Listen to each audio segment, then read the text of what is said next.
இறை இயேசுவில் பிரியமான முத்துக்களை, உங்கள் அனைவருக்கும் வாழ்த்துக்களும் ஜெபங்களும். ஆண்டவர் இயேசு மத்தேயு நற்செய்தி 13ஆம் அதிகாரம் முழுவதும் விண்ணரசை பலவற்றோடு ஒப்பிடுகின்றார். இன்றைய நற்செய்தியில் இயேசு புதையல் மற்றும் முத்து உவமைகளை பற்றி பேசுகின்றார். இந்த இரண்டையும் கண்டுபிடிப்பவர்கள் தங்களிடம் இருந்த எல்லாவற்றையும் விற்றுவிட்டு திரும்பவும் வந்து புதையலையும் முத்தையும் தங்களுக்கு உரிமையாக்கிக் கொள்கின்றார்கள்.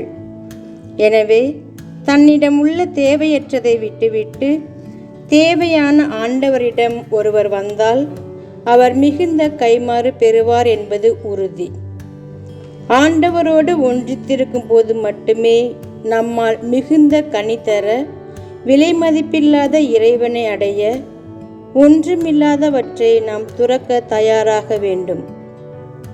அப்பொழுதுதான் நாம் உண்மையான செல்வத்தை அடைய முடியும் என்ற உண்மையை உணர்ந்து, ஒப்பற்ற செல்வத்தை பெற மற்ற அனைத்தையும் இழப்பதற்கு தயாராக வேண்டும் என்று இன்றைய விழா கொண்டாடும் புனிதர் இயேசுவின் வாழ்க்கை வரலாற்று புத்தகத்தை வாசித்து பரவச நிலையை உணர்ந்த அவர்தான் தான் வாழ்ந்த வாழ்க்கை முற்றிலும் வீண் என எண்ணத் தொடங்கி, சாதாரண மனிதர்கள் எல்லாம் புனிதராக மாறியிருக்கும் போது எதற்காக நாம் புனிதராக மாறக்கூடாது என சிந்தித்து, அதன்படியே தன்னுடைய வாழ்க்கையில் கடவுளுக்கு பணி செய்வதை விடவும் மகிழ்ச்சியான ஒரு செயல் வேறு எதுவும் இல்லை என்று தன்னையே அர்ப்பணித்தார்.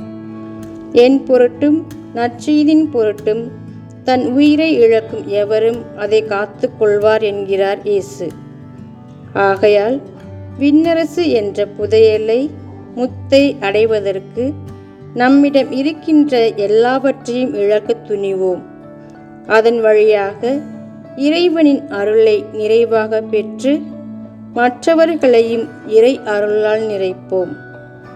இறைவன் என்றென்றும் வாழ்த்து பெறுவாராக. ஆமென்.